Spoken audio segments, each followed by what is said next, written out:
Now we need to also find out why she is having heavy menstrual bleeding. Okay.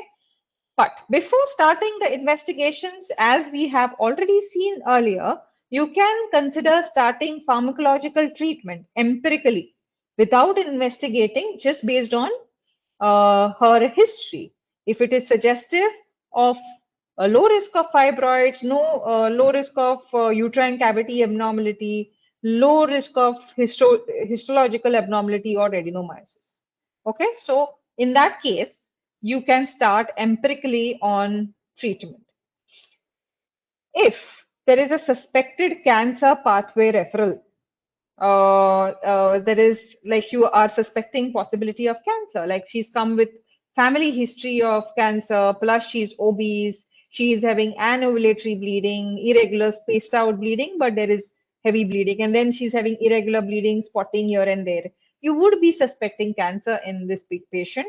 So she has to receive a diagnosis or ruling out of cancer within 28 days of being referred urgently by the GP for suspected cancer. Such a patient would be referred for suspected cancer urgently by the GP. So they should have their diagnosis either confirmed or ruled out within 28 days. Okay. Also remember, if you're suspecting a histological abnormality also, you would consider examination and investigating further for endometrial pathology, like you would do a hysteroscopy and then you would offer examination. So it is not just fibroids and suspected history of fibroids, suspected history of adenomyosis. If there is a suspected history of histological abnormality, that is endometrial pathology also, you will offer an examination because you're considering a hysteroscopy for her. Okay. Can anyone tell me what is the history suggestive of histological abnormality of the endometrium? Actually, we've already said it. Yes. Which cases would you intermenstrual bleeding? Endometrial hyperplasia. Yes. Sorry. Intermenstrual bleeding. Yes. Intermenstrual bleeding. Anything else? Or postcoital bleeding. Postcoital bleeding, yes, but that would be, what is the how would you get postcoital bleeding? In which conditions? Pathology of what? Cervical cancers or cervical Yes. pathology. Yes, so cervical cancer. So we are not concerned with cervical bleeding. We are looking at uterine bleeding. Okay, so which conditions of uterine bleeding will you consider is a risk factor for endometrial pathology?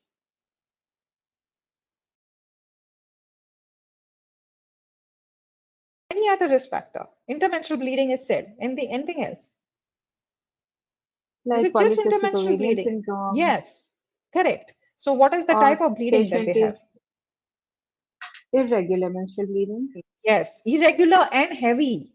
So that is anovulation, which causes only estrogen. What estrogen does is estrogen stimulates the endometrium and there is no progesterone to counter it. So estrogen keeps building up the endometrium, it thickens, and then from proliferative endometrium, it becomes hyperplasia, and from hyperplasia, it becomes cancer. So such women who have a prolonged history of heavy menstrual bleeding with anovulatory cycles, that is spaced out cycles, oligomenorrhea. Oligomenorrhea is not decreased bleeding. Oligomenorrhea is where the cycle duration is more than 35 days, right? So if you are having spaced out bleeding, with heavy bleeding, it is likely to be PCOS type of bleeding, that is anovulatory bleeding, which causes endometrial thickening or endometrial hyperplasia. It may be earlier, first stage is endometrial proliferation, then endometrial hyperplasia, and last stage is cancer. So those women also you would need to consider examination because you're considering your hysteroscopy for them. Okay, so before doing a hysteroscopy, you may need to do an examination for them. All right, so those patients who do not have such history, like they have regular cycles, but they are heavy bleeding, they do not have any dysmenorrhea, just heavy bleeding. You can safely just start on maybe first line tranexamic acid or LNG, depending on, but again, if you're putting LNG, examine the patient. Okay, so you're just starting tranexamic acid, or even if you're starting oral progesterone, you don't have to examine the patient. As simple as that. All right, clear?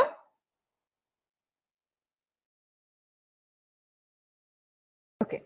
So we have two investigations which are important to us. One is hysteroscopy. The other investigation that we do is ultrasound. So what we need to look at is, when do we do hysteroscopy? Which patients would you choose in your options that you would do hysteroscopy? Which patients would you choose in your options that you would do ultrasound? Okay. Can anybody tell me which patients would you choose for hysteroscopy?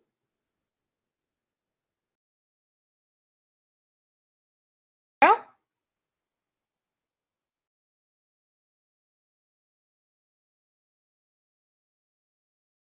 Anybody? Which patients? Hysteroscopy is you're looking at the endometrium. So these patients are those patients who are likely to have pathology of the endometrium. One such indication you have already told me, which is that pathology of the endometrium. PCOS. Sorry? Okay. Hello? Polycystic ovarian syndrome. Okay. What else? Before that, what did you say? You all had said, all of you all had said the same thing. Which is that? Which is that in history? Endometrial pathology.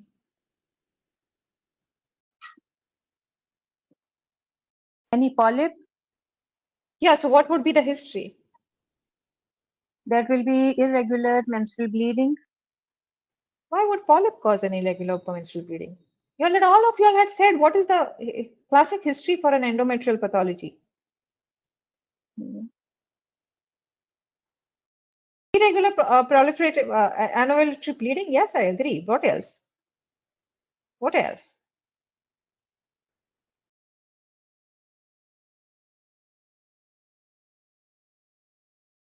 Dr. Emma, you had said earlier, what is the type of bleeding?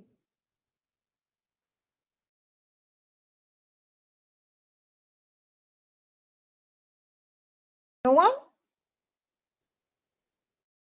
Dr. Emma, you had mentioned in the message.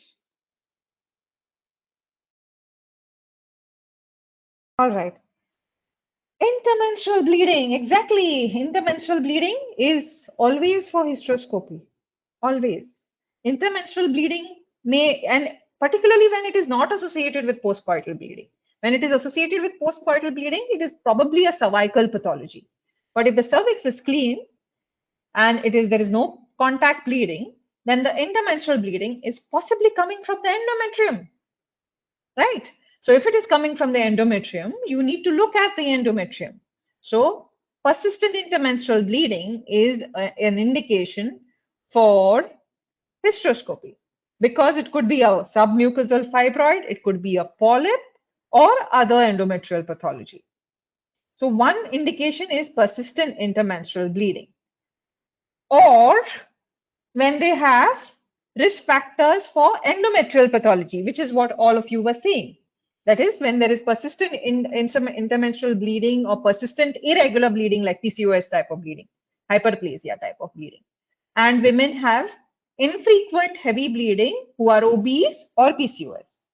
Okay, so persistent intermenstrual bleeding along with infrequent heavy bleeding, obese patients, PCOS patient, they are for a biopsy. Can you see this?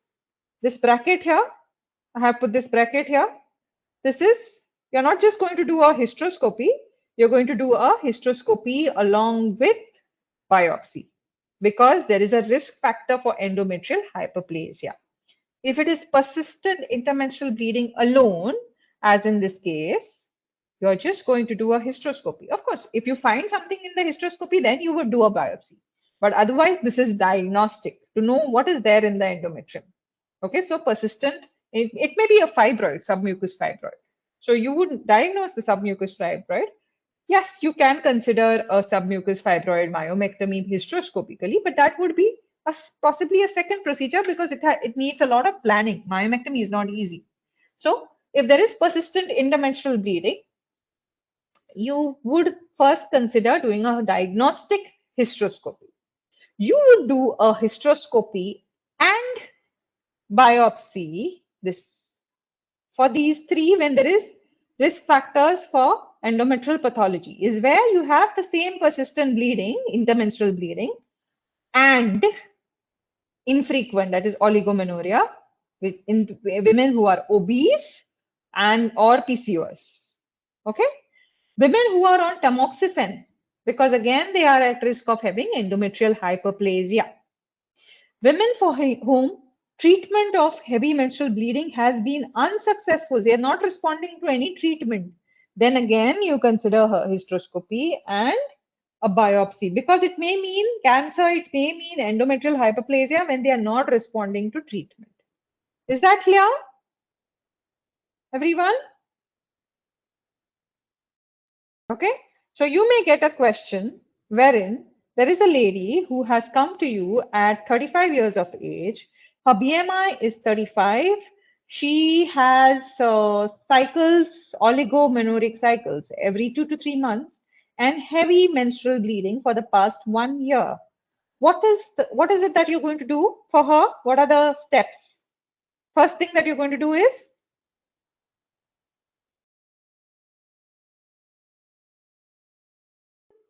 first step. What's the first step? Come on, quickly. CBC? BC? Sorry? Yes, CBC. CBC Yeah. and TSH. Yes. Complete blood The count. first step would be correct. You're right. Your first step would be complete blood count. Okay. No other investigations unless she has history suggestive of thyroid. I mean, blood investigations. The second step is going to be after that.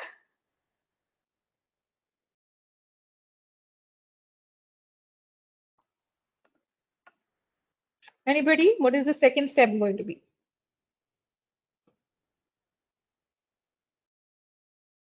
Before hysteroscopy, Empirical what are you going to treatment? do? Sorry? What Empirical treatment? treatment? Is this a patient for Just empirical to give treatment, Dr. transamin. Noreen? Is this a patient for empirical treatment? Yes, she is not. Exactly. Please understand the difference. When there are other associated Hmm. symptoms like oligomenorrhea, obesity, not just oligomenorrhea. See, it's given here clearly.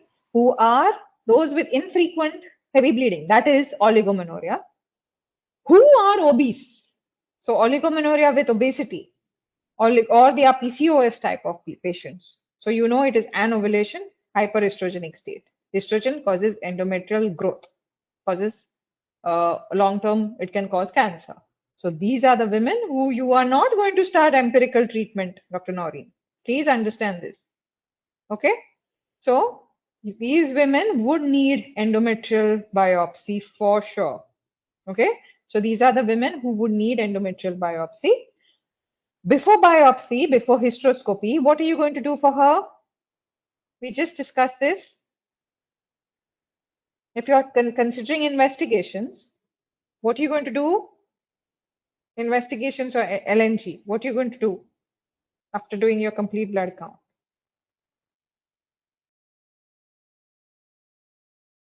Yes? Yes, physical examination. So first step always in all heavy menstrual bleeding is complete blood count. Okay? The second step, physical examination needed or not needed is based on history. If history is suggestive of pelvic pathology like fibroid or adenomyosis or endometrial pathology, you will consider a physical examination, please. Okay, and after physical examination, you of course then that will further help you rule out any other pelvic pathology. So after that, you would, based on the history, you would consider a hysteroscopy or an ultrasound.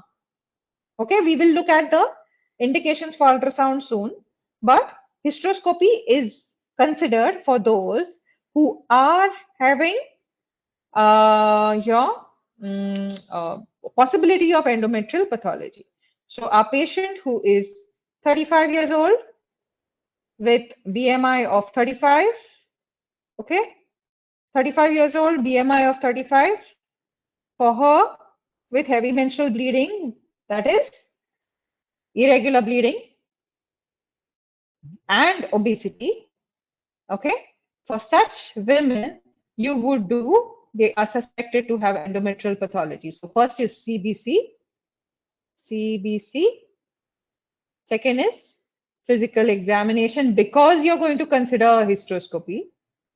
And third is hysteroscopy. And it is not just going to be diagnostic hysteroscopy, it is going to be diagnostic hysteroscopy with biopsy. Okay, so it is diagnostic hysteroscopy. I mean, you are diagnosing it with endometrial biopsy. So wherever there is a possibility that the endometrium is pre-malignant or malignant, you will consider biopsy. Wherever there is a possibility that there is something in the endometrium that is bleeding, like the persistent intermenstrual bleeding, without all these additional factors of obesity, PCOS, irregular periods, etc., etc., you will consider only hysteroscopy. Okay, whether you would do a biopsy or not would depend on what you find on the hysteroscopy. It's not like you will never do biopsy in that case. You will do a biopsy if you find something on hysteroscopy. But when there is risk of endometrial pathology, you will proceed with the intention of doing hysteroscopic biopsy. Is this clear, everyone? Any questions so far? Clear?